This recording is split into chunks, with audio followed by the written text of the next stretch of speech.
your picks, give me your insights. I want the bets from Betting Weekly.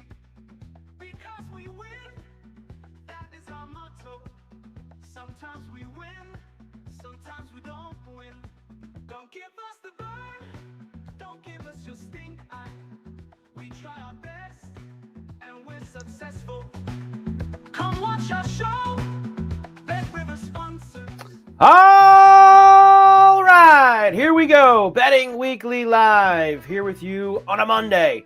New week of Betting Weekly Live. Mike Carver along with Doug Kezirian as we get you ready for all of tonight's action. We have got Monday Night Football to finish Week 16 in the NFL with the Niners and old man Phil Rivers and the Colts in Indianapolis. We have got a bunch of NBA. There's some hockey tonight. We've got the Potato Bowl going right now. Full slate for you here as we get cooking on a Monday. Doug, how are you? Happy Monday. Well, we'll have some live wagers, I think, once this we got a good position here, but it's a very low-scoring famous Idaho Potato Bowl. By the way, every time you mention Old Man Rivers, I always think of Billy Madison when they're putting the poop out with the boot, and he's like the old man, because they went and did a little trick to the doorstep, old man, whoever they called him. So, but look, awesome weekend. It delivered. Could have done without a few flags yesterday in the NFL, especially the end of the game with Lions and some others. But nonetheless, all the bowl games, all the NBA, all the college basketball. This is why we do what we do and why we love what we love. This is sports at its best. It certainly is. And we will start with the opening line, of course, takeaways from the weekend. And I think last night is when it really hit me, Doug, after that Patriot-Raven game, as we're going to sit here with 2 weeks to go in the regular season. We are going to have a January NFL playoffs where 3 of the top 5 preseason favorites to win the Super Bowl are not even going to be in the playoffs. The Chiefs are already out. The Ravens will be finished very, very soon, officially. And the Lions ain't getting in either now after losing that game to the Steelers. 3 of the 5 favorites, Doug, are not even going to be there in January. This is going to be a crazy ride for us. Yeah, and I think I apologize for not having the stat in front of me. I wish I did, but it's something like 10 different teams can earn a 1 seed, and we have 2 weeks to go. So just wild sort of variance and parity to your point. And the question is, because I know you're feeling it, Carver, is all those teams out. Does that mean the Bills finally can break through? I mean, you don't have Lamar, you don't have Mahomes. Not a lot of stock in some of these other teams. We saw how bad the Texans offense was yesterday. I mean, for all we know, the Jaguars are the team to beat in the AFC, but there's the old Bills. Unlikely to get the 1 seed, right? Probably not. I don't have it in front of me, but I'm pretty sure they're eliminated from the 1 seed, but they could win the division. More pressure on Buffalo? Is there just going to be more pain when they do not reach the Super Bowl again? I don't know. I think it's a bit of a mixed bag for me, Doug, honestly. I feel like you're right. The pressure should be there because people are going to look at, and it's always just Josh Allen, right? It's never like the franchise of, well, Josh Allen has to get there. Josh Allen does his part. It's the other parts that no doubt I think are going to cost them from potentially getting there because their defense stinks. I mean, that's just, again, the Browns get the ball to start the game, so they go right down the field. Now, defense, again, at the end of the game saves them a little bit, but they screwed around with the Browns yesterday. I think you're right. There's going to be pressure because those other guys aren't going to be there, specifically Mahomes. But at the end of the day, I mean, the Jags are playing really well right now. Chargers are playing well. The Patriots are playing well. It's not going to be easy, and they're going to have to do it all the way on the road. So while they're probably going to be booked as the favorite or the second choice in the AFC, whatever it is, I still think it's going to be difficult for them to get through that road. Not impossible, but difficult, Doug. I'd put it that way. How much stock do you put in the fact that the Bills are 8-1 without McDermott's glasses? Oh, it's a huge factor. It's something that I think that we need to, when we put all the charts and graphs up on the wall and we start to get through the road to the Super Bowl and what's going to be important, whether he's wearing those glasses that first weekend, wild card weekend in Pittsburgh or Jacksonville or wherever they're going to be, him wearing the glasses or not. It's become too good of a thing though now, Doug. Now the wife's involved and everything. She told him the record. So he's not going to wear the glasses anymore at this point. No, you No, can't. when there's similar sort of voodoo or karma or superstition is probably the best word with what Kalen DeBoer is wearing in Atlanta or Alabama, right? Like that's the big thing is whether it's the dark colored top or whatever, it's really impactful, especially when you have young players. And this will be the one other thing from yesterday's games, and then we'll get to, of course, the Niners and the Colts tonight. Can you believe? And I know this is like the hottest thing right now to talk about this. It's like, but it is what it is. How do you have Derrick Henry and he doesn't touch the ball the last 12 and a half minutes of a game where you're leading by multiple scores? And yet, I mean, I would have fired Harbaugh this morning, Doug, to be quite honest with you. I would have fired him this morning. He's so lost. He botched timeouts. He doesn't know what he's doing. He really doesn't. And it's crazy because I used to be the biggest supporter of him back in the day. But, you know, I just think sometimes the game passes you by and it all goes back to week one, right?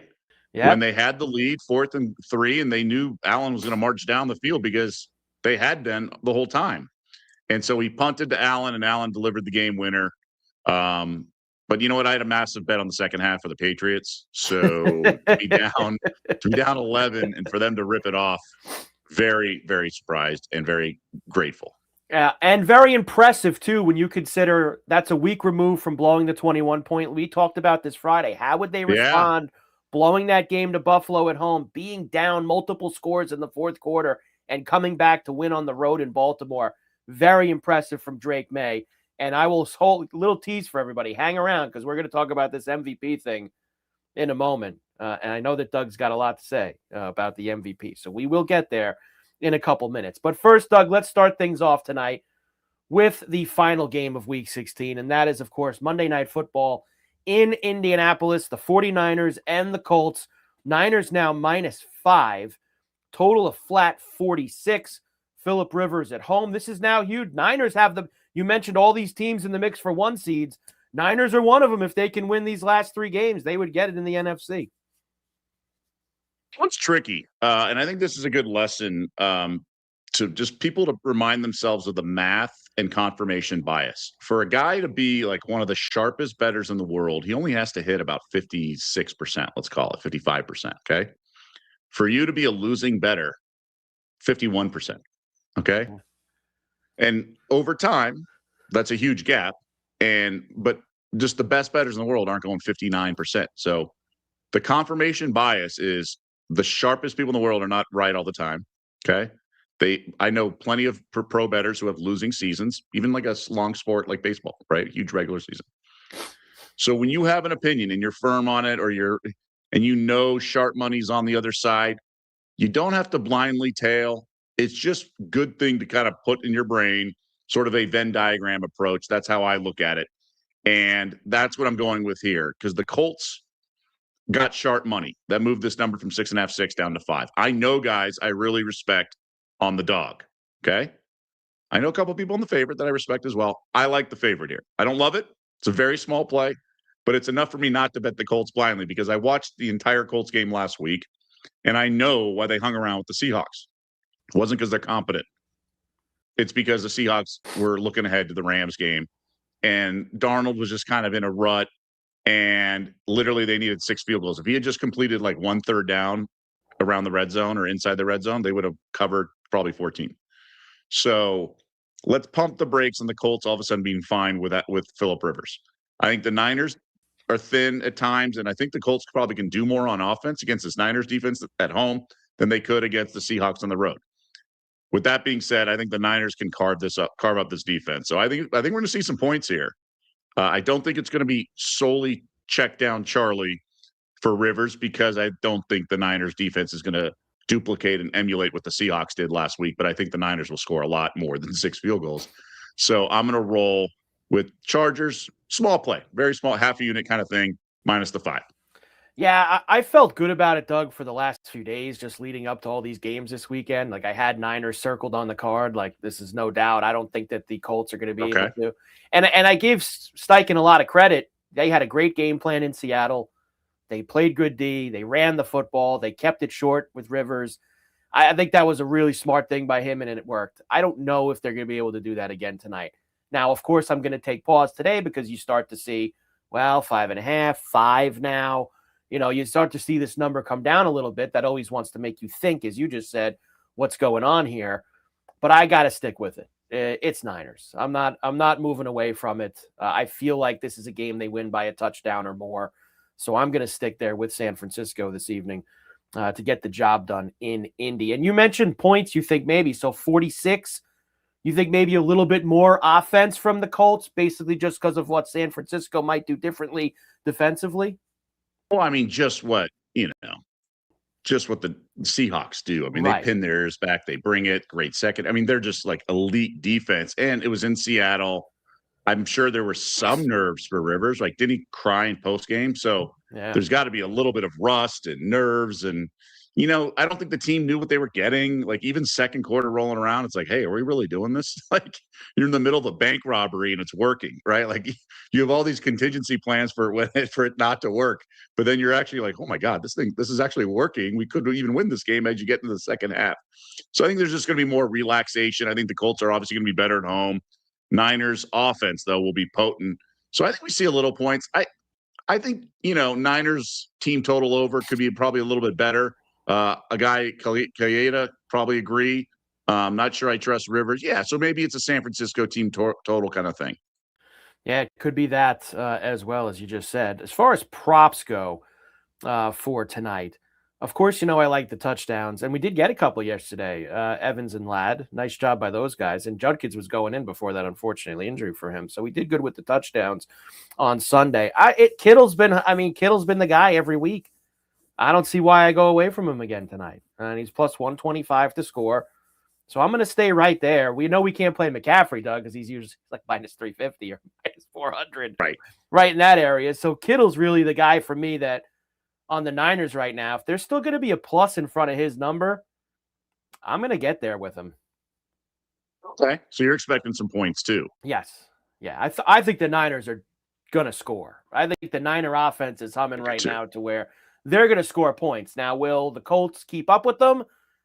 I'm not so sure about. I gotta see how they operate if they're down a couple scores. Is Rivers gonna be able to move the football more than just dinking and dunking all the way down the field? But I do think that one thing the Rivers stuff does do, Doug, is it does open up maybe some opportunities for us with some of these Colt guys, because someone is going to catch these dinks and dunks, right? I mean, someone's going to catch the football for them this evening, and the numbers are pretty low for their guys. And Warren stuck out to me. It actually gone down even more. It's 36.5 now for Tyler Warren. But even if you like any of their other guys, I mean, Pittman's 33.5, Downs is 26.5.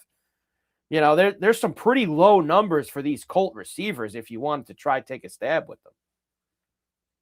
So up until a couple weeks ago, McCaffrey over his reception prop was arguably the best bet in all of sports, okay? Hit it every week but one for the first 14 or 15 games. But last week, just one reception. The week before that, 4 receptions. 4.5 is your prop for receptions on McCaffrey. Do we ride the C-Mac under here?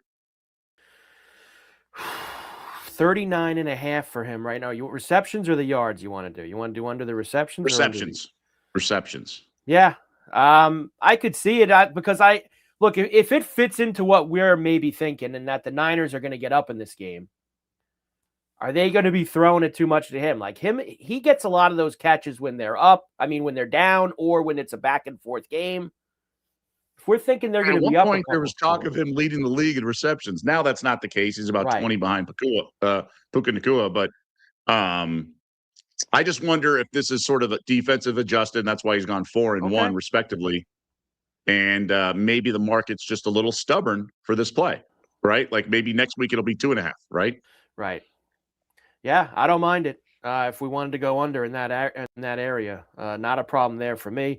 Of course, we've got Rivers things as well, including a special for Rivers tonight at Bet Rivers. This is Bet Rivers. How about that? Bet Rivers is the name of the special as well. Philip Rivers to throw a first half touchdown in tonight's Colts-Niners game, boosted from plus 148 to plus 175. Got to throw a touchdown in the first half, Doug. I can see that. I mean, obviously we know the underneath is going to be one plan of attack, but he had a great back shoulder. And again, that Seahawks defense, there's another week of practice for him to develop rhythm with his receiving core. He's been doing this forever. Now, I know he probably not going to throw a 70-yard bomb in the air, but he could have some 20. He could have some more downfield passes for sure. Well, I'll ask you this kind of as a variation off of this with Rivers, one of his props. If we're also thinking same to the game script of the Niners might take a lead in this game and it's the Colts are going to be playing catch up, Rivers is 163.5 for passing yards. You know, that's it. 163.5 is his number. So I do know there's people who think they should just hand the ball off left and right. Like just run Taylor into the ground. And that's what they should have done last week. I don't know. I think I'm going to play this. I'm going to play the over. Don't you stack the box? Yeah. I mean, if you're San Fran, don't you stack the box and play? Yes. I mean, didn't he get over this last week against a better defense? Like, and I know it was a different type of game. I understand that. But I'm thinking he's going to be down tonight, and they're not going to be able to run the football. Like last week, he was – oh, no, he didn't get there. 18 for 27 at 120. At 120 last week. Like I think he did no passing. Like, because remember, Seattle had long drives, and I think you have to just bet the over. I think they're going to be down multiple scores. So I think if you think that, look at this. Rivers is going to ball out, Steve says. Ooh, well, Rivers and his receiver. Ball out by whose standards? That's a good by question. His 163.5 passing yard standards or real ones? Minus 110, Rivers to be in a wheelchair. Well, he made it through last week. He could get through that. He's going to get through this week here. Rivers. Yeah, as long as he made it through Monday morning last week, that's what I was worried about. Yeah, and he has. He's got an extra day, too, playing on Monday. He's going to be all right tonight. We'll see how it goes for him this evening. But that 163.5 could be a fun one for me. So the Niners and the Colts tonight, Week 16, Monday Night Football, to finish things off. Futures update. We do this on Mondays all the time. I've seen Doug tweet about this over the weekend, and now I want to hear it from him here on Betting Weekly Live. The MVP race now at Bet Rivers will give you the numbers. Minus 200 for Matthew Stafford, plus 170 for Drake May. Everyone else 25-1 or much, much, much longer. Go ahead, Doug. Who do we like? Simple. Odds makers don't understand what they're doing. Okay. And that's okay. Because it's not like I would be like so great at it because I don't have a crystal ball, but I do understand the nuance of voters and I understand the nuance of the market. They literally priced this as if the voting was going to be held this morning. So after Drake May's performance last night, and by the way, he wasn't great. He was really strong in the second half. Made some key plays with his feet, things like that to create, extend the pocket, all that. But you have to project how teams will do the remaining of this remainder of the season. So I keep bringing it up. If Scotty Scheffler is 3 shots back after 2 rounds, he's often the favorite because the tournament doesn't end after those 2 rounds. They are factoring in that there's 2 more rounds to play, and obviously he's expected to play better than the people who are above him on the leaderboard. The schedule has not changed, okay? The Rams play next Monday night against Atlanta. In Atlanta, but still against this Falcons defense that continues to get shredded by opposing defenses. They were in a shootout with the Bucs we all saw on Thursday night. The Cardinals even did some damage, and that's Jacoby Brissett. They gave up 30-something to Seattle, 20-something to the Jets. And I even think if the voting were held today, Stafford would win in a landslide because of the fact that Drake May's in his second year. It's a lifetime achievement award. And Stafford leads the league in passing yards, passing touchdowns, passer rating. His stats are above and beyond. Okay. And so I mentioned the Monday night game because it's the last memory they're going to have, much like Drake May. Stafford was like minus 700 at halftime last week. Okay. Do you think he had that much? I don't know. Like Drake May was that good to move the market? No, it's just reactionary. But the voting is not held today. The voting is held after the season. So there's a Week 17 Monday nighter, and then Week 18 we'll see. I get it. The Patriots could win the division, likely, and the Rams are likely to not. But the Rams are going to be 13-4, okay? So it's not like they're going to be some 9-8 team. There hasn't been a team that produced the MVP in the NFL that did not win the division since 2008. Okay, that was Peyton Manning, kind of middle of the pack in the AFC South or whatever it was. But this is different. They could have 3 teams 13-4. Okay, so it's nothing to sneeze at. Drake May has not been an MVP. Got outplayed by Josh Allen last week. Allen was so-so. He's had too many clunkers. Literally, the Rams fired their special teams coordinator yesterday or Saturday because he's cost them 3 of their 4 losses. Stafford's been fantastic. He's 37 years old. He's never won this award. Voters want to give it to him. He's been the front runner for the most part all season. It should not come down to a second half of some random game. And by the way, the Patriots only won because Lamar Jackson got hurt. And their entire schedule has been soft. And voters know that. I'm not taking anything away from the Patriots, in fact, that they don't belong in the playoffs or anything silly like that. But let's face it, like May's record is inflated because they have weak competition. He's nowhere close. This should be a minus 1,000. This is stupid. Go bet it. I agree with you. And they were putting that on the broadcast last night during the Patriot game. It's the weakest schedule since the 99 Rams or something like that. Like the weakest strength of schedule since then, which is pretty crazy to think about. I'm with you. I think it should be more than minus 200. It's Stafford. I think that a lot of this was Drake May was on television last night. Of course. And they won the game, which I give them credit for. That was a great win for them. And that one touchdown, I mean, that was a hell of a throw he made. I mean, great. He was really strong in the second half. And you talk about this stuff all the time. The narratives based on what you just watched on television sometimes get very skewed. And I think that you're right that's where that MVP voting is. One other award thing I'll give you. Tyler Shuck's 3-1 now for Rookie of the Year after winning again yesterday. Now, I know we've seen some people and some monster tickets on Tyler Shuck to win the Rookie of the Year, but I think he actually could win it now. Like, I think I'm a believer now after the last couple of weeks, Doug. Shuck could win. I mean, McMillan has been great, and I think McMillan's going to win because but here's the thing. So unlike just want to remind people, unlike the MVP, the offensive Rookie of the Year doesn't just automatically go to a quarterback. Okay. Jamar Chase had a late push. I think that was the Mac Jones year. He surpassed a quarterback, whoever it was. I remember he surpassed a quarterback. So Jamar Chase won it.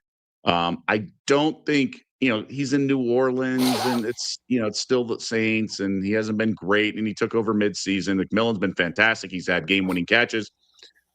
I think McMillan's the guy, but I'm happy I have Shuck at whatever it is, 14-1, 16-1. So, look, Panthers could fade. And maybe McMillan, who had questionable attitude or work ethic, maybe he doesn't run a route or something. Who knows? He's been great though. Probably doesn't happen. But I think Shuck's going to come up a little short here. If I were to prognosticate, I wouldn't bet it at 3-1. I wouldn't bet it 3-1. No. I wouldn't bet it 3-1 either. But right. I'm saying considering I know there's a lot of 150s and 100s. There's a lot of people with some pretty big tickets on Tyler Shuck. It's getting a little bit closer for them, that's for sure. Last thing for me, any interest in? There's still pretty big numbers still for some of these AFC teams. This is to win it all. Jaguars are 15-1, Chargers are 20-1, Steelers are 40. Right now I don't know what's going to happen in the AFC, Doug. I mean, one of those teams could be, maybe not the Steelers, but could be in the Super Bowl, no question. What's funny is when the Steelers got Aaron Rodgers, I was like, oh my God, this is going to be a great bet. Tomlin's not going to take his nonsense, things like that. Of course, the last 2 months I've been betting against him and keep losing. So Shows you what I know. But I wouldn't be shocked if the Steelers made a run. I mean, I know they've been fluky, things like that, but Rodgers knows what he's doing. He gets the line early, knows what he's doing. They have some big dudes at receiver with Washington and Metcalf, at least, when he's going to get back from his suspension, as I expect. But they do some things, and they lost TJ Watt for a game or two, and then didn't matter. So who knows? But I think the AFC's wide open. Some of those prices really do look attractive, and as we know over the years, it's not who's necessarily the best team, but who's playing the best. And I don't know, man. Is their team playing better than the Jaguars right now? Yeah, that's honestly who impressed me the most. I ended up going into Denver, and Trevor Lawrence just, what he looks like, Doug? He looks like the guy everyone thought he was going to be when he was taken first overall. Yeah. Just an absolute monster of a player, and he's doing everything. And sometimes all it takes is just the right guy to unlock them. And Liam Cohen's become that guy. He's unlocked Trevor Lawrence to what we thought he was going to be. And it's been just wild. And I feel bad for everyone who's got a Coach of the Year ticket that's not going to cash, because there's like 5 or 6 guys that any other year would cash. Okay. Yep. And whoever doesn't it's going to be a bummer for them, because look, Vrabel's the favorite, has a case, and then some, right? But Liam Cohen in Jacksonville, right? Ben Johnson in Chicago, he's turned around that franchise. They can win the division. McDonald and a few others. It's just there's like I said, 5 or 6. There's a whole bunch of guys who, like you say, any other year they'd be the favorites to win the award. It's just it's a crazy year all the way around. All right, also tonight at Bet Rivers, NFL primetime, first touchdown, second chance bet. Players who opt in on the Bet Rivers app or at betrivers.com will receive a second chance token for any first touchdown wager on each game day of NFL primetime games. See the Bet Rivers app or website for full details. NFL primetime, first touchdown, second chance bet. Probably using mine on George Kittle tonight. So there you go. You can get in line, have some fun with that this evening in Colts and Niners. All right, other football, Doug. We do have a game going on right now. The famous Idaho Potato Bowl, where they dunked the Gatorade cooler of French fries on the coach afterwards. Wazoo up 20-zip in the third quarter, about 7 minutes to go right now. Minus 20.5 at Bet Rivers. Total right now, 34.5 live. Yeah, this has been a stunner. Utah State closed the favorite, and I think they've crossed midfield once. It's been pretty bad. First quarter had 3 combined turnovers. Pretty awful. Yeah. So for me, it's Wazoo or pass on the live line, but I wouldn't get involved in this point. I'm on the under for the game. I just don't think Utah State can do anything here. And Washington State, first drive of the game, first possession of the game, it looked like they wanted this game badly. We're flying around now. Sadly, the Utah State kind of wants it, but they've just been inept. Yeah. And I don't know what's worse. But I think it's one of those things where if this game were a Saturday afternoon, you probably wouldn't bet a live bet. You'd just be focused on another game. So, live to fight another game. Don't force it. But if you have to dip your toe in, I would lay it with Wazoo. It's one of those games, Doug, where I liked Wazoo, and I actually thought it was later before the NFL game. I thought it was like a 5 o'clock East tip kickoff, and it was at 2 o'clock, and I missed it. And obviously not going in now at 20.5. But I did like Wazoo. But that's how it goes. You get these early bowl game starts. Sometimes you miss them if you don't got your head on a swivel after a long weekend. 4th and 1 for the Aggies on their own 39 at mid-third quarter. Don't you just go for it? I mean, what do you have to lose, right? They punted. Yeah. So kind of shows you where it is. Now, this Wazoo quarterback's kind of a knucklehead. He's forcing throws for no reason. They're running tempo. I don't know what's going to happen here. So this isn't exactly methodical. Like, you could not cover this even if Utah State doesn't score because you get a pick 6 or something like that. So I'd be very careful here. That's why it's a little shaky. So the over-under, if anyone's paying attention, on that punt just moved from 34.5 to 33.5. And there's currently 20 point scores. So that means the remainder of the game, 3 scores at 14.5. It's now down to 2 scores.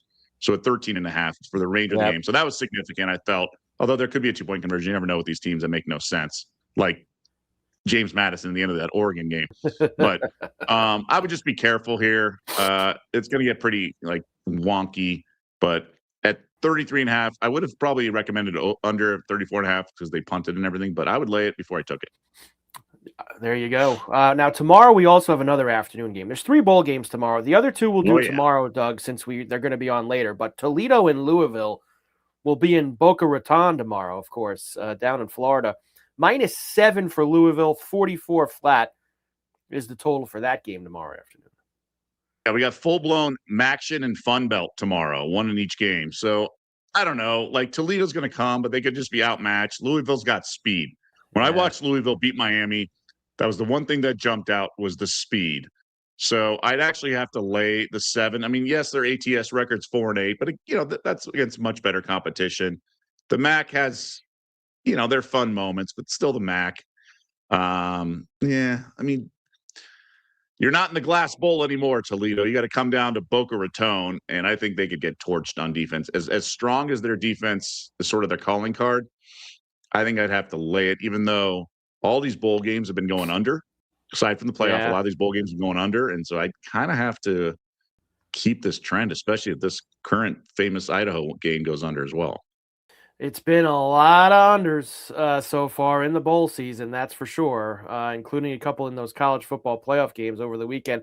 Let's touch on that before we get to the NBA. Of course, we now know the quarterfinal matchups, Doug, for the college football playoff. Alabama got down 17-0 Friday night, came storming back and smashed Oklahoma. We had and look, me and you loved that. Loved that over in Texas A&M and Miami, and it was an absolute rock fight, 10-3 for the Canes.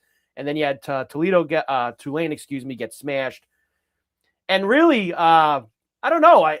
Oregon didn't cover in that game, and they Oh my God, one of the worst beats I've ever seen. Seriously, I watched it with a guy who laid Oregon big, and we were at like a dog party, so there was only one TV. It wasn't at my house or anything. So he actually flipped it to the NFL game where he had no money on it because he thought the game was in the bag. And this is like, it wasn't very. I mean, giving up 34 points at home to Jimmy Madison's not very impressive for Oregon. I don't care how many points they scored. They gave up I believe their starters were in at the end. I really do. So yeah. Where does that leave you now? As we now have 8 teams left. Obviously, the winners of this past weekend, most of them are dogs except Oregon, who's like a slight favorite over Texas Tech. But Alabama's still 22-1, Ole Miss 22-1, Miami 25-1. I will give you this note, because I was looking at that earlier. The 4 teams that won in the first round last year all then won in the next round against the teams with the byes. Now, there's a little different because you don't have teams with byes like Arizona State and Boise State. But still, do you give any credence to the teams that have now played a game and don't have 3.5+ weeks off? That is a concern. And that's actually part of the reason to argue for no byes, right? Just have 16 and do it, let it rip, and let the 1 seed have the group of 5 or the punching bag if it's, Vandy or something. That's the reward. But they kind of want to stay in rhythm. I've been saying Texas Tech I like and things like that, but obviously there's enough speed there from Oregon to make me concerned. And I mean, I don't know, 3-leg money line parlay to win those 3 games is better than 8-1. So I'd be careful with Tech. Even I just don't think the payout. I'd like 11 or 12-1. Georgia -7 is the only game I have circled. I think Ole Miss went all in. First game without Lane. Now you got prep time between now and the next game, and it's the coaching. And the problem with Ole Miss is they cannot stop the run against Georgia. And Georgia was trailing the entire game, then ended up covering 7.5 and winning by 8 because they didn't have to punt the entire game. And that's the problem. So honestly, at the Sugar Bowl, which is essentially their turf, I'd have to lay 7 with Georgia. That'd be the only bet I'd make. I think there's something a little off with this Rebels team, and obviously Lane Kiffin's such a big part. He's not just their OCs, or Charlie West Jr. is their OC technically, but he's their identity. Yeah, and look, and if there's one guy who's good at learning lessons from the past, Kirby is without question one of them. And he was one of the guys who lost, of course, having the long layoff last year to Notre Dame. So I think he'd probably prepare a little bit differently this year, do maybe a couple things differently, and have his guys. Not saying they weren't ready. Notre Dame obviously was very good last year. They went to the championship game, but I think Kirby's going to be on his toes for Ole Miss in a rematch with them. So college football playoff next week. Miami, Ohio State's the New Year's Eve game, and then the other 3 games are on New Year's Day. So we still have plenty of time, and that 9.5. Some big numbers outside of that Oregon game, Doug. 6.5, 6.5, 9.5. That's a big number. I know Ohio feels. That's a lot. Well, that number feels too high. I mean, I think the Big Ten middle of the pack sucked. So I think the top heavy. I think Ohio State and Indiana are really good. I do.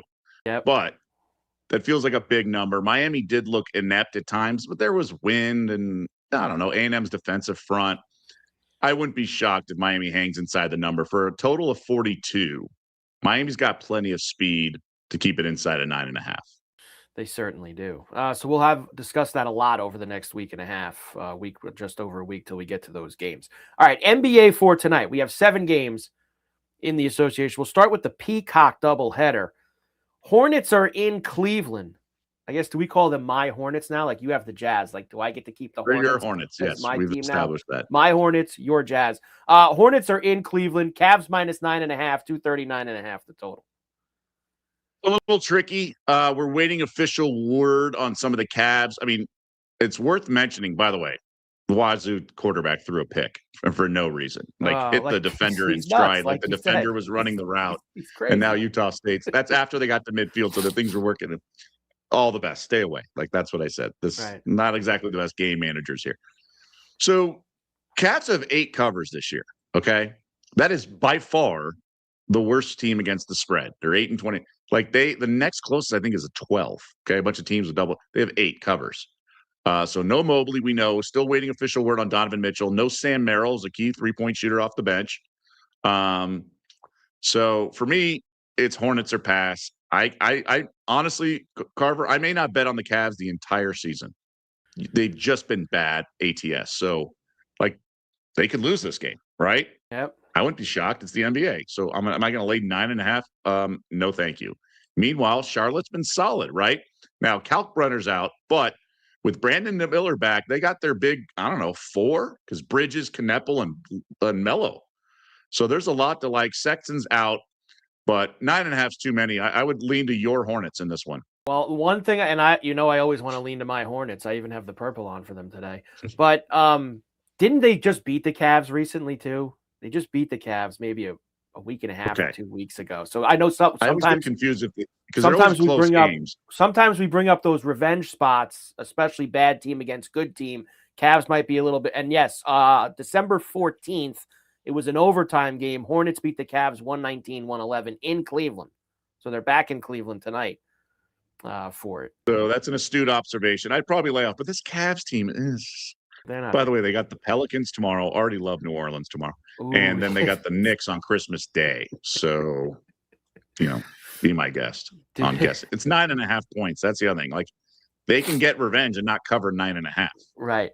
No, very true. Also on Peacock tonight, the second game, the Grizzlies are in OKC against the Thunder tonight. Thunder, 15.5, 233 flat the total.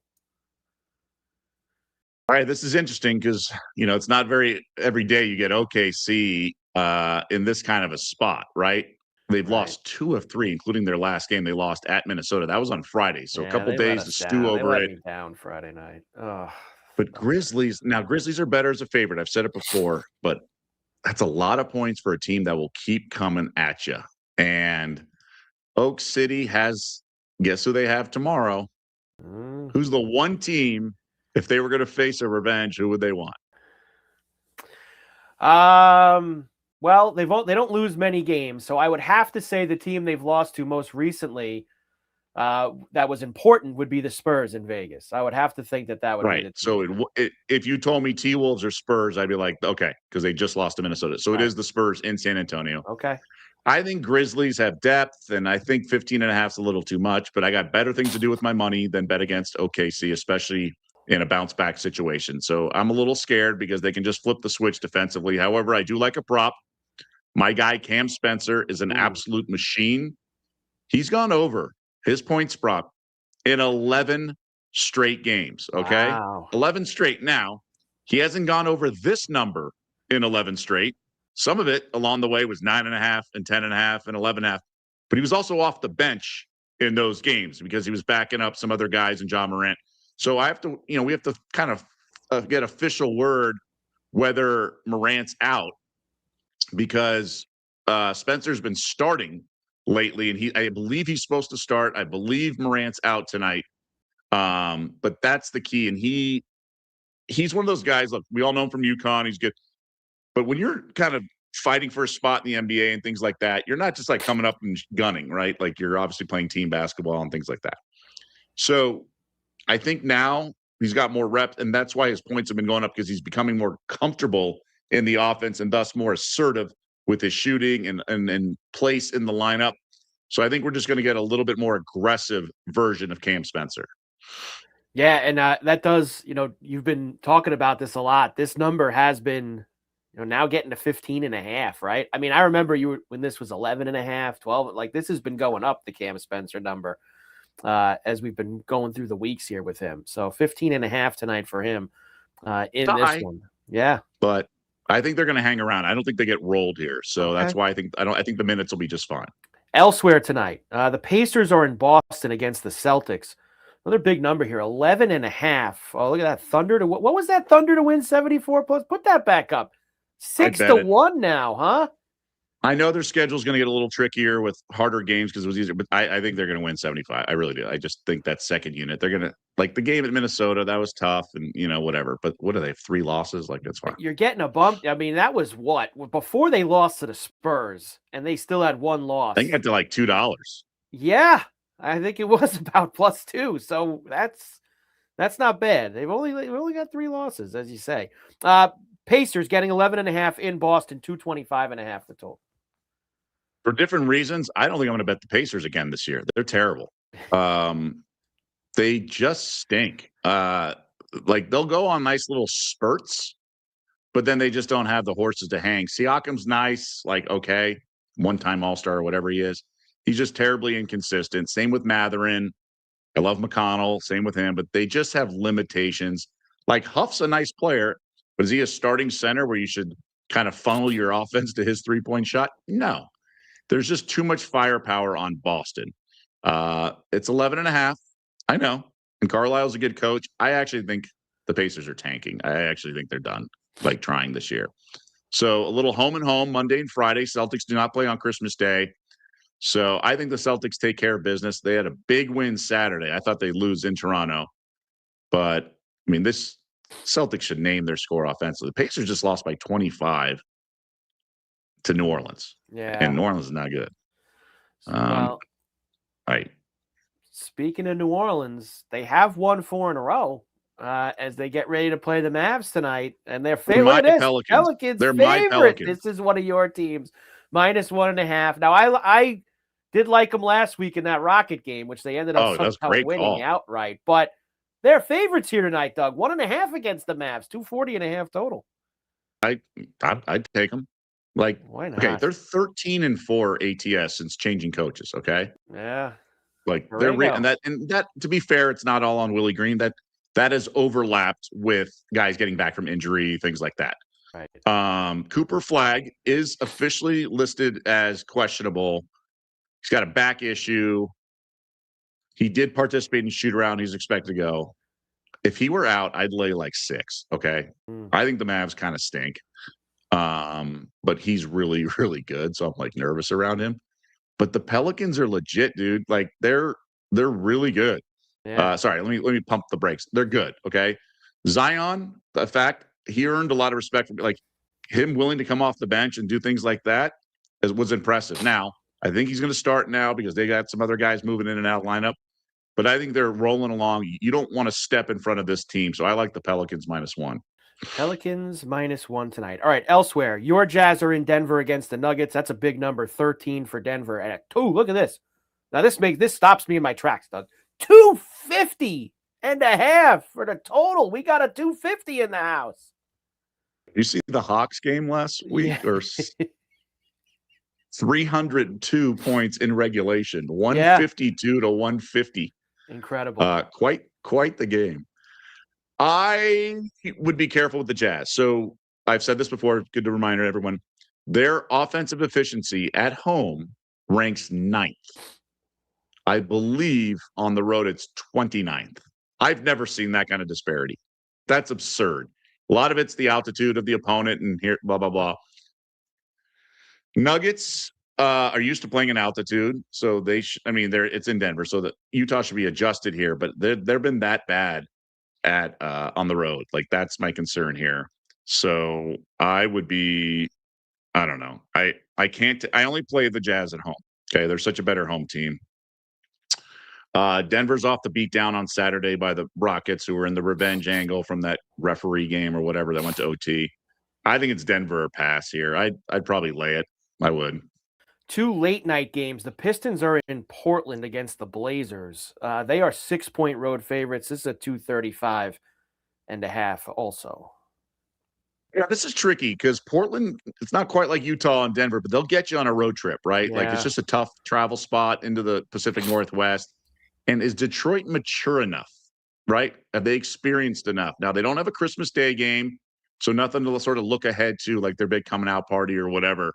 They got Portland and Sacto, then Utah, and then LA flu potential. So it's a nice game one of a 5-game road trip, 4 cities. I'd probably take Portland here. 6 is a little too many for me, but it's a no play. I will say, and you bring up, and I went and looked at that too, because I get crazy sometimes in like the NBA and the NHL and like travel schedules, like where the league sends teams. Like, why have a team, Doug, go on a long trip like this and keep them on the road through Christmas? Like, I don't know. Can't we start the trip a little earlier and end it so the guys can go home for Christmas, or start the trip? Do you think like all West Coast teams should be playing Monday, Tuesday at the road of West Coast teams? Right. Like, I just feel like, unless if you're playing Christmas Day, it's like if the Pistons were playing in, Denver or something Christmas Day, I'd be like, all right, they're on a West Coast trip. They're not going to be home for Christmas anyway. Like, they're not playing Christmas Eve. They're not playing Christmas Day. Can we end the road trip so they can go home to the families? Maybe, hey, look, they're making $20 million a year. I guess they could deal with having Christmas dinner there at a cabin in Utah, but that's all I'm saying, Doug. Can we figure that out somehow with the scheduling so that the Pistons don't have to spend Christmas in the log cabin in the woods? That's all. I'm sure it's going to be nicer conditions than that. The Magic are in Golden State against the Warriors tonight as well. Warriors -6, 227.5. Warriors are a hot mess. I don't know how else to explain it. Steve Kerr getting called out by weird way, his owner in an email to a fan. Like, it's just, everything's just kind of a mess. They did get revenge with Phoenix, but they had lost 3 straight. I don't get it because Steph Curry's so good, but they're now getting the Jimmy Butler full experience now. I'd probably take the Magic here. I think Orlando, that's just too many points. Yeah, they're under 500, huh? 14-15 now, the Warriors on the season. Remember they were like 13-4 with Butler, with the big 3 in the lineup coming into the season. They were like unbeatable with Draymond and Steph and Butler. They have just fallen off. Awful job by the. They lost the game when Steph was unconscious, like 12 of 17 from 3. They still lost. Yeah, that's true. Tomorrow, Doug, we have a huge run of NBA. I mean, almost everyone's playing tomorrow. It's just a big night. So we have that tomorrow on Betting Weekly Live. If you have your eyes on a plus money bet at Bet Rivers, and who doesn't? I mean, plus money bet, come on, we got to have it. Betting Weekly is giving you a little pizza money to lock it in. Use our pizza money bonus code, Betting Weekly 1218, Betting Weekly 1218, to get a $10 bonus bet to use on any plus money bet at Bet Rivers. Betting Weekly 1218. You have until January 11th to redeem the code at any U.S. Bet Rivers sportsbook. Good for one bet. For eligible players only, must be 21. Gambling problem, call 1-800-GAMBLER. So the pizza money bonus code, Betting Weekly 1218. Make sure you go get it on your Bet Rivers app for lots to do this weekend. That's for sure, with some plus money bets you can find. How about hockey? We had a Dougie Pucks double Friday night. We actually both had hockey in the daily double. And unfortunately, Colorado just messed around with Winnipeg. And then, of course, it's funny, Doug. They messed around with Winnipeg Friday night and basically acted like they didn't care. And then, sure enough, yesterday, they smashed the hottest team in hockey. They go and play the Wild, who hadn't lost in weeks, and they beat them 5-1. It was like almost like, let's put the foot down and show the Wild who's boss. They think that they're the best team in the West. Oh, I noticed. I noticed. You noticed. So let's go. Only 5 games tonight on the ice. Another one of the hotter teams in hockey, believe it or not, are the Canucks. And they are red hot. They have won 4 in a row. And all of it, Doug, on the road. They swept the New York City metro area. Devils, Rangers, Canucks. They won in all 3 places. Devils, Rangers, and Islanders, excuse me. Then they go to Boston and beat the Bruins. Now they're in Philadelphia tonight against the Flyers. So Flyers -137. I mean, the Canucks plus $110, smoking hot. I do think the total is a little light, 5.5. Canucks, one of the 3 best over teams in the NHL this year. Mm-hmm. Flyers have played a couple of overs here recently, including that Ranger game, 5-4 over the weekend.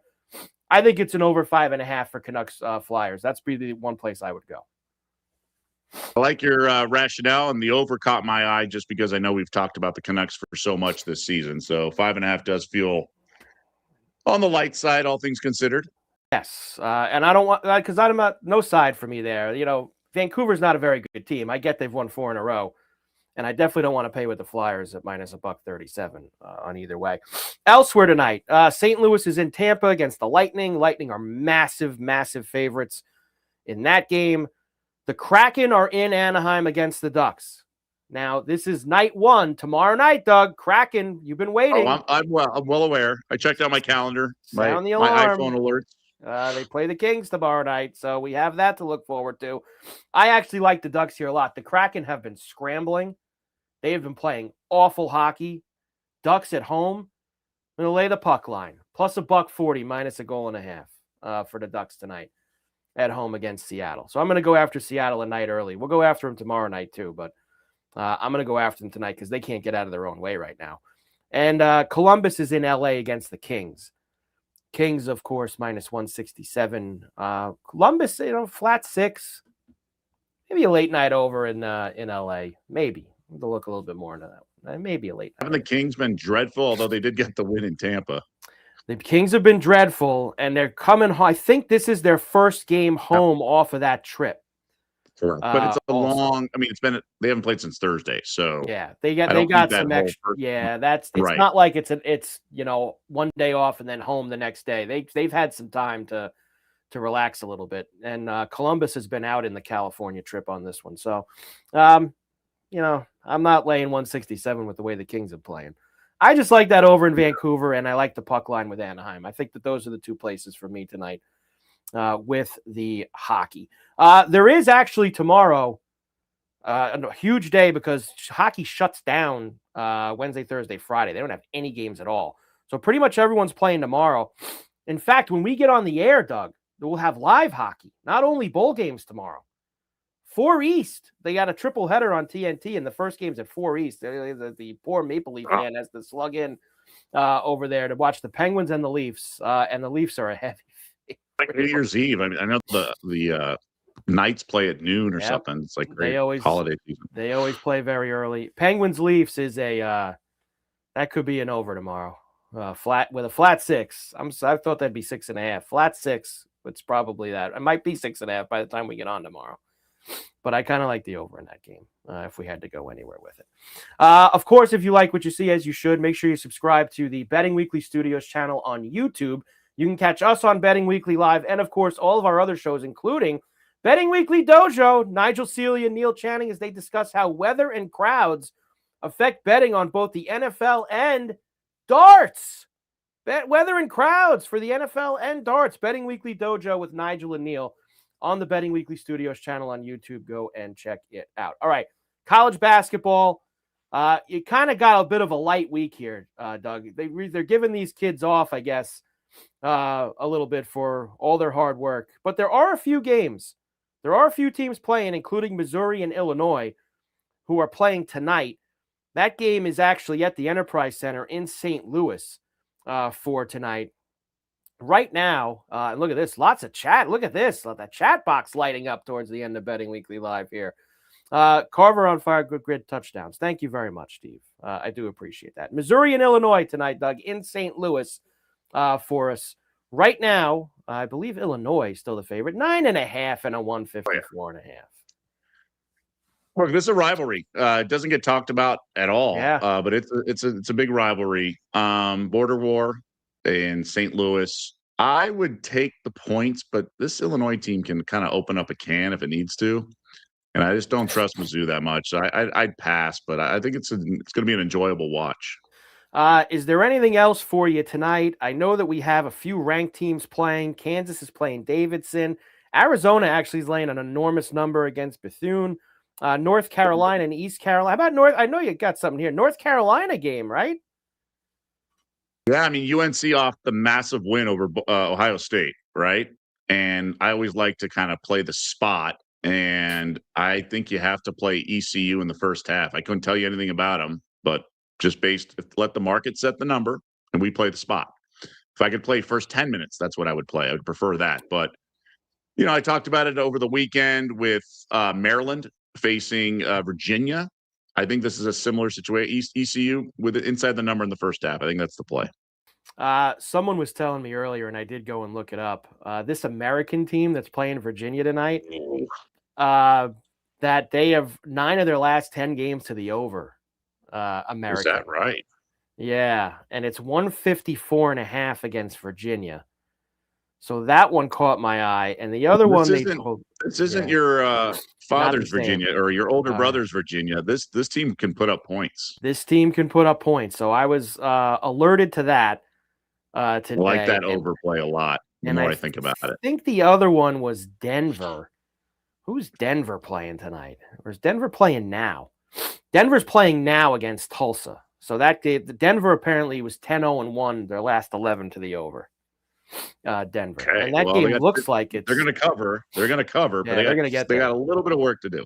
Yeah, they got a little bit of work, but they're going to get there. So I'm going to go play the over in the Virginia and American game tonight. That'll be one spot that I'm going to go to. So there you go. College basketball for tonight with us. Now, don't forget, before we get to the best bets, this week, a little bit of a different schedule for us. Obviously, still 4 p.m. East, 1 p.m. Pacific. We'll be here today. We're here tomorrow on Tuesday. And then no show again, Doug, till Friday. So no Wednesday, no Thursday with Christmas Eve and Christmas Day. So that means tomorrow, Doug, we got a blowout. Like, we got a lot to do between all the action tomorrow night. We got to get the Christmas Day action in, right, with the NFL. We got a lot. We're going to have some heavy lifting on Betting Weekly Live tomorrow on a Tuesday, Doug. You better get your sleep and eat your Wheaties. All business tomorrow. Be ready to go. All right, it is best bet time and the Daily Double on Betting Weekly Live. I've liked the Niners for days. Got a little scared off that the numbers moved down a little bit. But now, you know what, Doug? I ain't as scared. Niners -5 tonight in Indy against the Colts. I'm going with San Francisco. I like it. I like the confidence. Obviously, you're fading Philip Rivers. Nothing to be afraid there too often, and it's inside of a touchdown. So that's certainly a good look. I'm going to play the Cam Spencer prop. It's going up. I don't love it. I preferred it, a couple weeks ago when it was 10.5, 11. I still think we get there. He's starting point guard, looks for his shot. Probably going to distribute a lot. I think he catches his over assists. But I'll roll with over 15.5. I think he's going to come to play against this strong Thunder defense. All right, so for tonight, the Daily Double on Betting Weekly Live. San Francisco 49ers -5 in Indy. Cam Spencer over 15.5 points. That pays plus 235 at Bet Rivers. Let's go, baby. The Daily Double tonight. NFL and NBA for you on a Monday. All right, Doug, great job as always. And like I said, get your rest. We got a big time Betting Weekly Live Tuesday, since we're not here Wednesday and Thursday this week, where there is just a ton of NBA, a ton of NHL, all the football for Christmas Day. We'll probably have to quickly peek at the 5 NBA games on Christmas Day, too, if there's anything Doug likes in those. So we got college bowl games to do for tomorrow night. Super busy as we get ready for this holiday week. Mike Carver, Doug Kezirian, Betting Weekly Live, back tomorrow, 4 p.m. East, 1 p.m. Pacific. Have a great night, and we'll see you tomorrow here on the show.